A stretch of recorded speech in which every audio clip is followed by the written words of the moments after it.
अस्सलाम वालेकुम जी। The light with in के साथ हम एक और प्रोग्राम लेके आए हैं और ये कहते हैं, ये मैंने कहीं पढ़ा है जो मैं आपके साथ शेयर कर रही हूँ कि you have not lived until you have done something for someone who can never repay you. मेरे पास आज स्टूडियो में एक ऐसा इंसान है जिसकी मैं बहुत रिस्पेक्ट करती हूँ। एक्टर तो है अच्छा, सिंगर भी अच्छा है, लेकिन उसमें एक ख़ास क्वालिटी है विच आई ट्रूली रिस्पेक्ट बिकॉज वो उन बेज़बान जानवरों के लिए उसने इतना कुछ किया है, हुआ लाइक हिज बेबीज़, और ऐसे ही किया है और करते जा रहा है। तो मैं जब उससे मिलती हूँ और मैं उनके जाके देखती हूँ तो मुझे लगता है कि यार ज़िंदगी में अच्छे लोग हैं। तो इसी उससे इंट्रोडक्शन से I would like you to meet my dear friend Tipu Sharif. अस्सलाम वालेकुम। अस्सलाम वालेकुम, कैसी हैं आप? Thank you so much for being in my show. कोई ऐसी बात ही नहीं है, आप मेरी बड़ी हैं, आपकी इज्जत हमारी सर आंखों पे।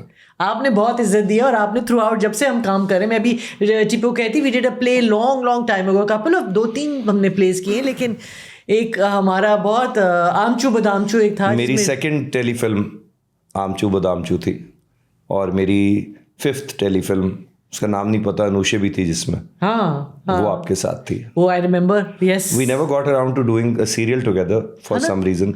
पता नहीं, ये रह गया। लेकिन अभी तो क्या पता, फिल्म बाकी है मेरे दोस्त। क्या पता। बस जिंदगी को तो हम इसी तरह जीते हैं कि भाई जब मौका मिलेगा इंशाल्लाह वो सब चीज़ें करेंगे। तो टीपू, जनरली मैंने बेसिकली ये प्रोग्राम भी इसी वजह से स्टार्ट किया है कि ज़िंदगी में there is time to give back. अब मैं जिस स्टेज, तुम तो यंग हो, मैं जिस स्टेज पे हूँ, I want to do things that are very close to my heart and I want to do things जो कि जिससे मुझे लगे कि शायद हमारी बात में किसी के दिल पे असर हो जाए। तो आपको मैंने इसलिए ज़्यादा इनविटेशन दिया है और मैं चाहती हूँ कि आप मुझसे शेयर करो कि ये जो आप सब काम कर रहे हो जानवरों के लिए, डॉग्स एंड कैट्स, और आप बिल्कुल नोबडी एल्स और very few people are doing this, and what started this, कि क्या वजह हुई कि तुमने एकदम से तुमने कहा कि कोई पहली बिल्ली आई थी या दूसरा कोई आया था? Please tell me, I want to know your journey. मैं एक सीरियल कर रहा था लाहौर में, सर्दियाँ थी, जनवरी था, I think this goes back to 2013 का एंड था, नवंबर दिसंबर था। तो मैं सीरियल कर रहा था और वहाँ से जब मैं वापस आया तो मैंने देखा मेरी बिल्डिंग में ग्राउंड फ्लोर पर घर के सामने एक बिल्ली ने 4 बच्चे दिए हुए मैट के ऊपर, छोटे छोटे दूध पी रहे हैं, लगे हुए। ग्रे बिल्ली जैसे होती हैं कॉमन कराची में, बिल्लियाँ बहुत होती हैं ग्रे कलर की बिल्लियाँ जिसपे लेपर्ड जैसे स्ट्राइप्स होते हैं या स्पॉट्स होते हैं। अच्छा, मैंने वहाँ दूध उनको डाला, नीचे वाले मेरे चक्कर में दोस्ती है ये वो, उन्होंने कुछ नहीं बोला। मेरी कोई अटैचमेंट नहीं थी जानवरों से, ना मुझे उनसे कोई इख्तिलाफ था, ना कोई प्यार था, कुछ भी नहीं, वैसे ही मुझे क्यूट लगे। ऊपर चला गया। 3 दिन बाद मैंने फिर जाना था स्पेल के लिए, मैं चला गया। 1 हफ्ते बाद मैं वापस आया तो मैंने ऐसे ही पूछा, यार वो बिल्ली और उसके बच्चे कहाँ हैं? तो चौकीदार ने मुझे बताया कि बाबू जो है वो उनको फेंक के आ गया है। मैं बाबू के ऊपर चढ़ दौड़ा जैसा होना था कि क्या जरूरत थी तुम्हें करने की, और बोरी में फेंक के आ गए। कहाँ फेंका भाई? पीछे जो कमर्शियल एरिया है। भागा, चाबी उठाई और निकल गया। मार्केट में मुझे उसमें से एक बच्चा मिला 4 में से, और माँ नहीं मिली। माँ जनरली गायब हो जाती हैं जब आप उनको रिलोकेट करते हैं ना, तो बच्चे अगर छोटे होते हैं तो बेयारो मददगार रह जाते हैं, विच मीन्स कि वो वैसे ही मर जाएंगे। तो अगर आपने मूव कर दिया माँ को बच्चों के साथ, तो माँ बच्चे अबैंडन कर देती है, माँ नहीं उनको पास रखती, माँ क्योंकि खुद परेशान हो जाती है। ओके। तो इसलिए कभी भी बिल्ली या उसके बच्चों को उठा के अचानक खुद नहीं मूव करना चाहिए। वो वहाँ से चली जाएगी, वो बच्चे दूध पीते वैसे ही मर जाएंगे, वो आपके खाते में आएगा। चाहे आप हंसें या गाएं या उसको मस्ती में उड़ाएं, वो अल्लाह मियाँ के खाते में, आपके खाते में लिखा जाता है कि आपने जुल्म किया जानवर पे। ये कब तुम्हें ख्याल आया? ये मतलब ये 2013 का एंड चल रहा है। नहीं मतलब के खाते में आएगा, ये लोग सोचते नहीं इस तरीके से। नहीं आएगा ना, मतलब आप किसी चीज़ को, आपको क्या लगता है क्या हम मुसलमान हैं? हम, आप और मैं मुसलमान हैं, that's what we claim, right? हम मुसलमान हैं, हम अल्लाह के मानने वाले हैं, हम हुजूर सल्लल्लाहु अलैहि वसल्लम की उम्मत में से हैं, और हमें रहम और सलामती के बारे में बहुत डिटेल में कहा गया है, घरों पे भी बताया गया है, माशरे में भी बताया गया है।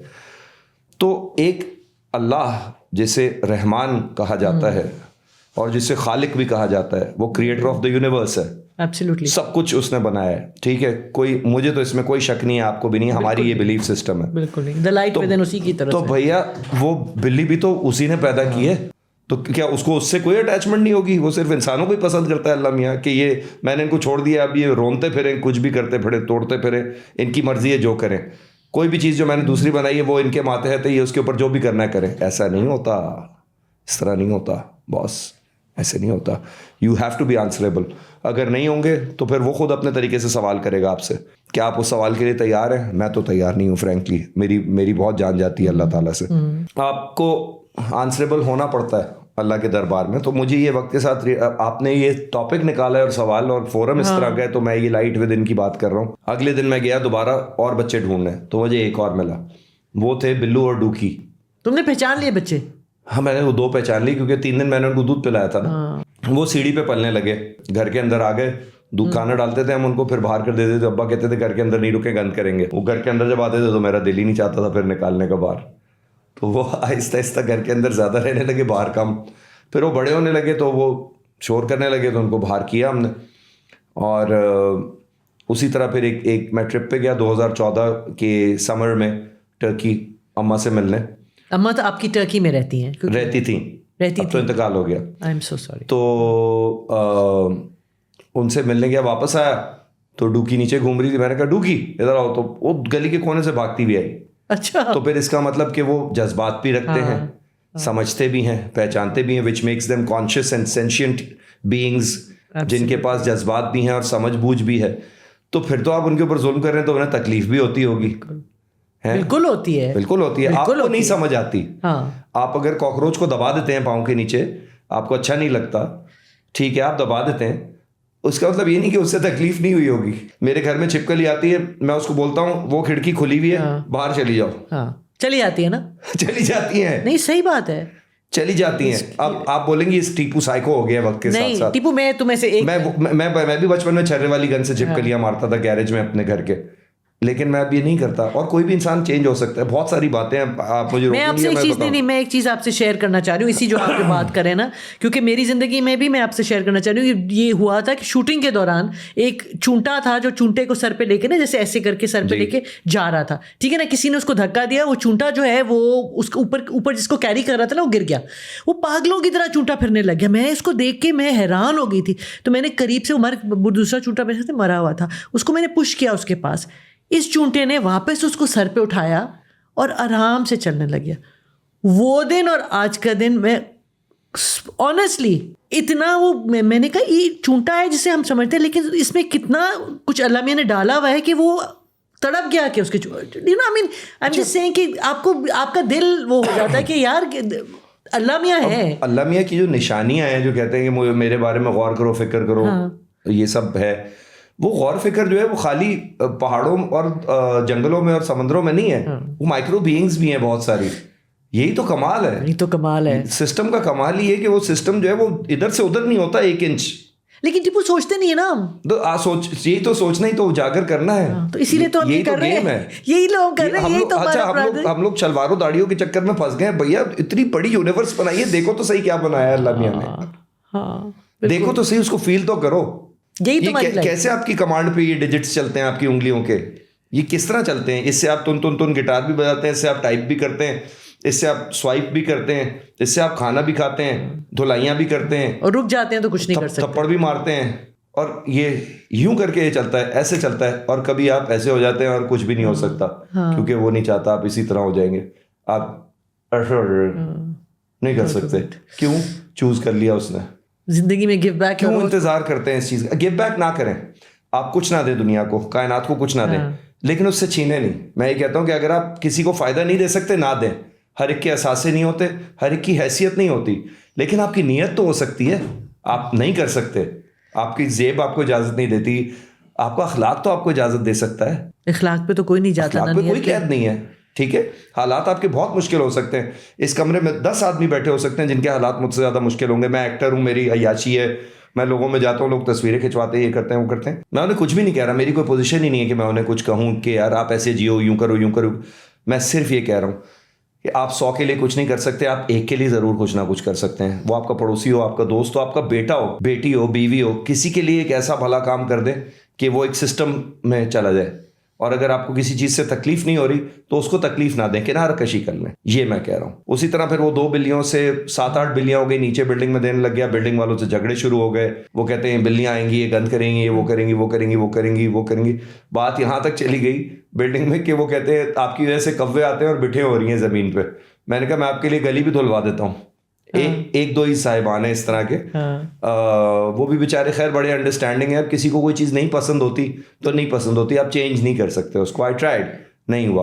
कुत्तों से मेरी जान जाती थी, मुझे बहुत डर लगता था शदीद। किसी के घर में कुत्ते हों तो पहले बंद करो कुत्ते को, सामने खड़े हो, फिर मैं अंदर जाऊंगा, वरना मैं घर में ही नहीं आ रहा। ये हालात थे। आज वही आदमी शहर की सबसे बड़ी आवाज़ों में से कि कुत्तों को जहर दे के मत मारो, उन्हें बहुत तकलीफ होती है, 4 घंटे लगते हैं उन्हें तड़पते हुए मरते हैं। पहले उनका लिवर फटता है, फिर उनका पेट फटता है, फिर उनके अंदर खून की नालियाँ फटती हैं, फिर वो झाग और खून मुंह से बाहर आके निकलता है। ऐसा उस जानवर ने कुछ भी नहीं किया होता सिवाय उसके कि वो सामने और इंसान को डर है कि वो काटेगा। 90% केसेस में तो काटते भी नहीं है, बस ये काट लेंगे, इनको मार दो सबको, ये काट सकते हैं, इनको मार दो सबको। भाई अगर वो भौंकता है तो उसकी आवाज़ हमने तो नहीं डिज़ाइन की ना। माइकल जैक्सन वो भी बनना चाहता था, ठीक है, वो भी बहुत बड़ा सिंगर बनना चाहता था, लेकिन अल्लाह मियाँ ने बहू डाल दी उसके गले में। वो क्या करे, अपनी मर्जी से तो नहीं लेके उतरा वो। भाई मानते हो ना, तो फिर उसी ने दी है ना आवाज़, तो टॉलरेट करो। टॉलरेशन ही तो नहीं है। अच्छा, अब ऐसा भी नहीं है कि दुनिया में सिस्टम्स नहीं है। अच्छा खासा सिस्टम है नसबंदी, अच्छा खासा सिस्टम है न्यूट्रिंग और स्पेइंग का। प्राइवेट इदारे भी मौजूद हैं, उनको सपोर्ट कर दो यार। आप जहर जो ला रहे हो और लड़के इकट्ठे कर रहे हो मारने के लिए, शुगल के लिए, उसकी बजाय आप जो है वो उस चीज़ में हिस्सा डाल लो। आपको खुद अच्छा लगेगा कि यार हमने किसी को तकलीफ नहीं दी। बहरहाल वो एक कुत्ता आने लगा फिर उनमें ना, तो मैं डंडा लेके जाता था कि जैसे अगर ज़मीन पे मैं मारता था वो भाग जाता था दूर, उसको भी भूख लगती थी। 4-5 दिन हो गए, मैंने खाना थोड़ा सा बढ़ा दिया कि यार चलो थोड़ा सा बच जाएगा तो ये भी एंड में खा लिया करेगा। तो मैं उसको बोलने लगा ये पहले खाएंगी फिर तुम खाओगे। डंडा हाथ में ही होता था, इतना मोटा डंडा होता था, डर के मारे।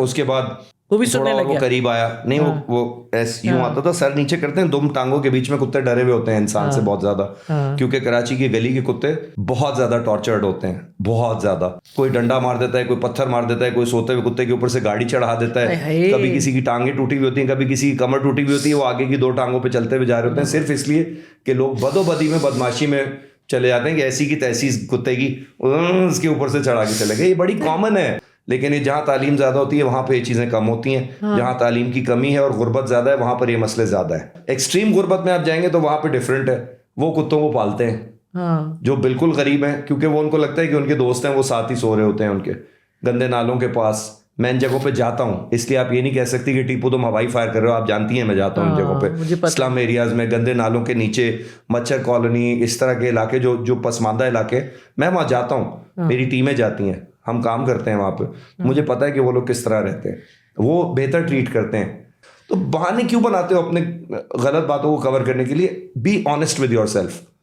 अपने साथ जब तक आप सच नहीं बोल सकते ना, तो आप माशरे में कोई भी ढकोसला सामने रख दें, कोई भी फ्रेम करके पिक्चर लगा दें, किसी को यकीन नहीं आएगा कि आप ही हैं। फिर वो कुत्ता आहिस्ता आहिस्ता है, ये जून जुलाई 2014 की बात है, वो आया, मुझे सूंगा हल्का सा, मेरी जान निकली हुई ना, ऐसे बैठा मुँह करके, ये अभी काटेगा, अभी काटेगा, जैसे सबको होता है, अभी काटेगा, ये कुत्ता नीचे गली का है तो जंगली है, आवारा है, ये काटेगा।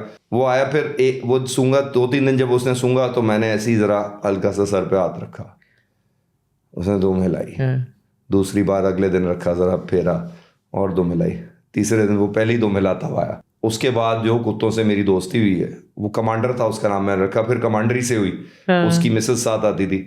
वो अभी इस साल, पिछले साल अगस्त में मरी है बिजली का करंट लगने से। वो बारिशें हुई थी अगस्त की, तो पानी में अर्थ आ गया था, पोल के साथ सोई हुई थी वो, बिजली उसको लग गई, वो मर गई, 12 साल की थी। बहुत प्यार दिया मेरा ये बहुत एक स्ट्रांगली, बिकॉज मेरा भी कोई वो नहीं था, मेरी भी तो बेटी ने रखे हैं, उसको प्यार है उनसे। उसके जाने से मुझे समझ आई है कि ये बेज़बान लोग किस तरह अपने आपके दिल में जगह कर लेते हैं विदाउट एनी वर्ड्स एनीथिंग। उसकी जो एक उनकी जो चाह होती है, उनका जो प्यार होता है, आपको टेक ओवर कर लेता है। इसी तरह इज़न्ट इट एसेंशियल कि हर बच्चे के पास, हमारे यहाँ कोई वो होना चाहिए कि हर बच्चे को कोई ना कोई पेट रखना चाहिए, because it makes you, does it make you better human being? आप और मैं मुझे ऐसा लगता है कि मैं और आप ज़्यादा दूर नहीं है एज में, मुझे लगता है, मतलब छोटे हो मुझसे। हाँ बट 10 साल का फर्क होगा, 8 साल का फर्क होगा, मैं हर साल छोटी हो जाती हूँ। चलो मैं आपसे 10 साल बड़ा, थोड़े दिनों के बाद तो मुझसे बड़े हो जाओगे। तो हम लोग के जो माँ बाप थे ना वो डराते ज्यादा थे। बच के रहना, ये काट करना, मगरिब पे अंदर आ जाना, कुत्ते काट लेगा, बिल्ली से बच के पंजा मारेगी, इस वक्त इधर ना जाना, कूदना नहीं, ये ना करना। आजकल के जो बच्चे हैं या 20-22 साल के, 23 साल के, 25 साल के जो हैं, उनके पास इन्फॉर्मेशन बाहर से भी आ रही है। वो सिर्फ माँ बाप से इन्फॉर्मेशन नहीं ले रहे, तो आप उनसे इन्फॉर्मेशन को रिस्ट्रिक्ट नहीं कर सकते। वो आपके सामने काउंटर इन्फॉर्मेशन देंगे कि आप ये कह रहे हैं, दुनिया तो ये कह रही है, ये मेरे पास भी प्रूफ है, अगर आप कह रहे हैं हमारा तजर्बा ये है तो इनका भी तजर्बा है, अब क्या कहेंगे। तो आपको उनसे डिबेट करनी पड़ती है।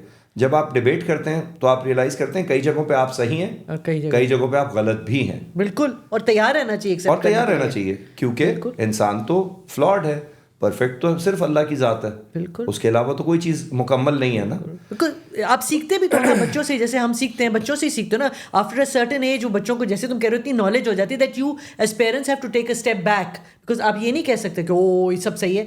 वो आपको बता रहे होते हैं एंड आपको उसकी रिस्पेक्ट उनको भी as human beings, as people देनी पड़ती है। You can't treat them as your kids all the time. They are वो कहते हैं ना, अल्लाह ने सोल्स भेजे हुए हैं आपकी जिंदगी में इनका ख्याल रखने के लिए। You don't own your children, they are souls in your protection. इसी तरह आई थिंक ये सोल्स, जैसे मेरी बिल्लियों को मैं कहती हूँ फरिश्ते चले जाते हैं। अल्लाह ताला मुख्तलिफ शेप्स और साइजेस में चीज़ें भेजता है, ऊपर से या नीचे से या जहाँ से भी वो भेज रहा है भेजता है। हमें क्या पता वो ऊपर है, साइड पे, कहाँ है, वी डोंट नो। ऊपर है, हमें नहीं पता ऊपर है, हमें तो लगता है ऊपर है, कुछ पता नहीं है कहाँ पे। हो सकता है यहाँ पे मौजूद हो सकता है कि, लेकिन मुझे एक चीज बताओ, ये मेरे क्वेश्चन एक मेरा है कि जैसे बिकॉज आई हैव पेट्स, मुझे कभी कभी लगता है जैसे कि देखो हमारी एक दुनिया है जो हमें नज़र में दिखती है, उसके अलावा भी दुनिया है, बहुत सारी चीज़ें हैं जो हमें एज ह्यूमन बींग्स नहीं दिखती। मुझे ऐसे लगता है कि जानवरों को, स्पेशली कैट्स को, दिखती हैं चीज़ें रात में। They will be looking in one direction, they will be, I don't know, I always feel कि मुझे कुत्तों का लगता है, मुझे बिल्लियों का लगता है। बिल्लियां तो मेरे पास जो है आप ज़्यादातर वो सोती रहती हैं, तो इसलिए मुझे नहीं लगता कि वो कुछ खास वार करती हैं। हाँ, कान उनके अचानक पिकअप होते हैं, कोई हल्की सी आवाज़ आए ना, तो मैं एक जगह से इसी बात को कनेक्ट करता हूँ। वही सफ़र जो जाता हुआ 2014-13 से शुरू हुआ, वो आज ऐसा है कि 410 जानवर हैं मेरे केयर में, जिसमें कोई 100 के करीब कुत्ते हैं गली के। लोगों के कोविड में निकाले हुए बिल्लियाँ भी हैं जो उन्होंने कोविड में निकाल दी कि ये इनसे हमें कोविड हो जाएगा, तो लोगों ने अपनी पर्शियन बिल्लियाँ और पता नहीं क्या क्या घर से निकाल दिया कि ये बिल्लियाँ भी हमें कोविड कर देंगी, तो इन जानवरों को तो पहले निकालो। वो सड़कों पे बेचारी घूम रही हैं, बेयारो मददगार, खाने को कुछ है नहीं, दुकानें बंद हैं, जानवरों की रिपोर्टें आ रही हैं। उधर एक पर्शियन बिल्ली नजर आई है, उधर एक जर्मन शेपर्ड कुत्ता नजर आया, लोगों ने घर से निकाल ले आए थे अपने पास। वो भी मेरे पास 7, 8, 10, 12 हैं। तो अब अल्लाह की करनी देखें, उसमें मेरे पास 3 लोग काम कर रहे हैं। मैं जिंदगी भर चाहता था कि मैं गाने गाऊं, मेरा गाने का करियर चल पड़ा। गाने, कोविड पूरा गुजर गया, 6 महीने कोई शूटिंग नहीं थी, घर पे बैठा हुआ था, मेरे 2 ड्रामे सेट पे बंद पड़े हुए, एक दिन भी ना खाना नहीं, वो नहीं हुआ। लेकिन ख्वारी कैसी हुई, हर रोज नाजमाबाद जाता था, गोल मार्केट से 150 किलो चिचड़ा लेके आता था अपनी गाड़ी की डिग्गी में रख के। रोज गाड़ी धुलती थी डिग्गी, उसके अंदर से चिचड़ों की बू आती थी, लैंड क्रूजर के अंदर। सोचे इतना पागल आदमी, जीप में उसकी वो चिचड़ा आ रहा है रोज, हाथ से उठा के दे रहा हूँ, लियारी से लेके क्लिफ्टन तक डालता हुआ आता था मारीपुर एक्सप्रेसवे से। तो पागल ही समझे जाओगे ना, पागल ही समझे जाओगे, but I don't really care. मैं उससे आगे निकल गया हूँ। क्यों? अगर मैं अंबिया, उलमा, सहाबा कराम रज़ियल्लाहु ताला अन्हुम अजमाइन अलैहिस्सलाम और इस किस्म की हस्तियों और एनलाइटेंड लोगों की दुनिया में जी रहा होता तो मुझे लोग पागल कहते, मैं मान लेता। लेकिन मैं एक जाहिल कौम में जी रहा हूँ, मुझे उनकी सोच या उनके अल्फाज से क्या लेना देना। मैं अपनी ज़िंदगी गुजारूंगा उनके ना, उनसे मैं मांग रहा हूँ कुछ। मैं अपने जानवरों के पैसे अपनी जेब से करता हूँ, मैंने किसी से पैसे नहीं मांगे कि यार मैं मुझे ये इसके लिए कर दें, वो कर दें, वो कर दें, वो कर दें। जो मैं कमाता हूँ सब खर्च हो जाता है। मैं आज भी घर नहीं ओन करता हूँ, मैं किराए पे रहता हूँ, बट आई डोंट केयर। मैं अच्छा पहनता हूँ, अच्छा खाता हूँ, अच्छी गाड़ी चलाता हूँ, मेरे जानवर खुश है, मैं बहुत खुश हूँ। मेरी चेहरे को देखें आप भाई, यही तो तुझे कह रही हूँ कि एक देखो मैंने तुम्हें इधर क्यों और किसी से डर नहीं है मुझे। किसी के सामने, प्रेसिडेंट के सामने भी मैं ऐसी बात करूंगा जैसे आपके सामने बात कर रहा हूँ। व्हाई? बिकॉज कॉन्शियस क्लियर है, ज़मीर साफ है। इसीलिए तो तुम्हें बुलाया मैंने, because this is the Tipu I see this, आपकी जो एक अंदर की अल्लाह की तरफ से एक वो होती है ना, अंदर आपका फीलिंग होती है। यहाँ से मिसबा जी कहानी आई 2017-18 पे। मेरी मेड के बच्चे पढ़ रहे थे, she needed some help with school fees. उसका मैंने किया थोड़ा सा, उसने कहीं और बताया, एक और आ गया। 2-3 बार करके मैंने रियलाइज़ किया कि यार मैं तो ये सब नहीं कर सकता। और मुझे गुस्सा आ जाता था, यार आप किसको लेके आ रही हो, अभी इसको ले आए हुई, पड़ोसी का मसला है, ये वो मसला है, फलां फलां। मैंने इसी 1-2 दोस्तों में फ्लोट किया, 4-5 केसेस इस तरह निकल गए। फिर नीचे यूनिवर्सिटी का गार्ड आया मेरे पास, वो कहता है मेरा कज़न है, रिक्शा चलाता है, उसका रिक्शा ख़राब हुआ है, आप हेल्प कर सकते हैं? मैंने कहा पैसे नहीं दूंगा, इनका रिक्शा ठीक करा देता हूँ, एक्सक्यूज़ मी। वो रिक्शा ठीक करवा दिया, वो बहुत खुश, दुआएं दे के चला गया। मैंने रियलाइज़ किया यार 10-12 केस 2-3 महीने में इस तरह के मैंने डील कर लिए हैं। मेरे कोई 1 लाख के करीब फॉलोअर हैं इंस्टाग्राम पे, और उस वक्त की बात कर रहा हूँ, और कुछ फेसबुक पे भी हैं, लोग सुनते भी हैं, लाइक भी करते हैं और वो भी करते हैं। तो यार मैं ये कहानियाँ उनके सामने क्यों ना रख दूँ? अगर ये असली हैं तो हो सकता है किसी को कभी हेल्प करनी हो तो कर दे, नहीं करनी हो तो नहीं की। मैंने अपनी तरफ से करके देख लिया, मतलब मेरे पास रीच की एडवांटेज है, मैं पहुँच सकता हूँ। तो अगर मैं पहुँच सकता हूँ तो मैं किसी का भला करने की ट्राई करूँ। सवाल किया, मैंने पोस्ट लगा दी, वो 1-2 बार हुआ, हो गया, कभी नहीं हुआ, कभी हो गया, कभी नहीं हुआ, कभी हो गया, कभी।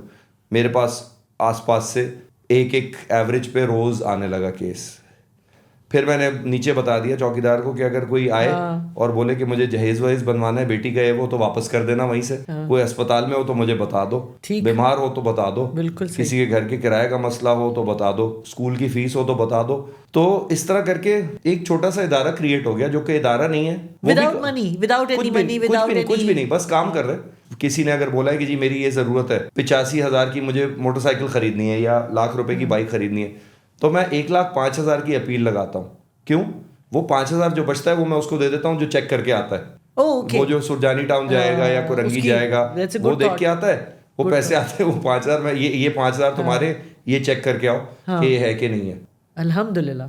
टीपू, तुम्हें लगता है कि तुम्हें पर्पस मिल गया जिंदगी का? क्योंकि लोग ढूंढ रहे होते हैं कि हमारी जिंदगी का मकसद क्या है। अगर मैं कहूँगा कि मुझे मिल गया है तो इसका मतलब होगा कि मैं समझता हूँ कि मैं कोई बहुत बड़ी तोप हूँ, वो मैं हूँ नहीं। ठीक है। तो मैं ये कह सकता हूँ कि मुझे एक राह मिल गई है जो मुझे लगता है कि एक अच्छे मकसद की तरफ जा रही है, और जब तक वो मुझे खुशी दे रही है मैं इसी राह पे रुकूंगा।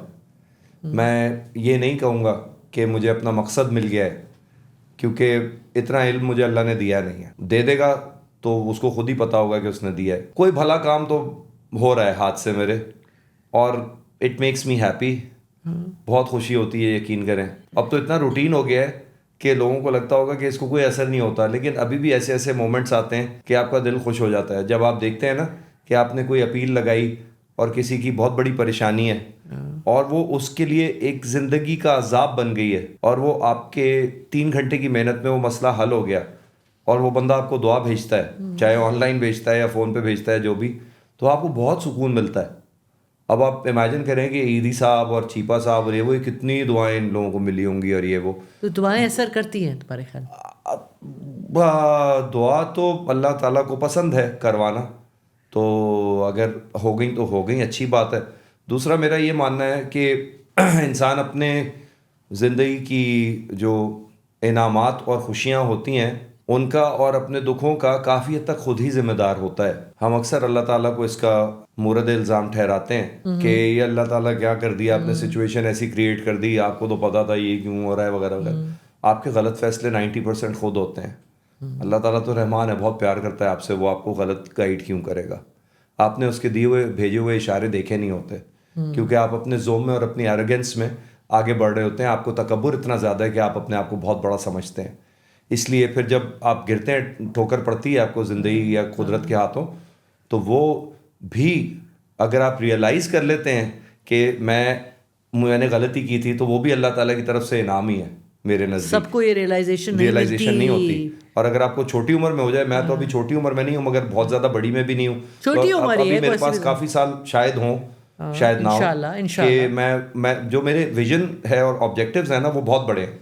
मुझे एनिमल शेल्टर बनाना है बहुत बड़ा, मुझे ओल्ड एज होम बनाना है बहुत बड़ा, मुझे ऑर्फनेज बनाना है बहुत बड़ा, मुझे हॉस्पिटल बनाना है मुझे, और वो मैं एक्टिंग से नहीं कर सकता, वो मैं आउटरीच से ही कर सकता हूँ, अपने जो मैं कोशिश कर रहा हूँ, और अपनी सिंगिंग से ही कर सकता हूँ। तो वो रास्ता अगर चल पड़ा, क्योंकि माशाल्लाह हमारे सिंगर बहुत पैसे कमाते हैं, बहुत नोट छापते हैं माशाल्लाह, अल्लाह ने इसके 10 गुना छपवाए, उससे ये चीज़ें हो सकती हैं, और वो मेरा पैशन भी है। आई लव सिंगिंग, बहुत मज़ा आता है मुझे।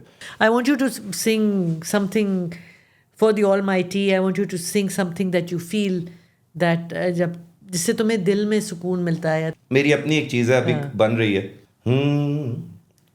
ए मेरे रब तेरी दुनिया ये क्या है, क्या हो रहा है, पता नहीं है, और मैं क्या करूं समझ ना आए। ऐ मेरे रब तेरी दुनिया में गुम हूं, एक अदना सा बंदा।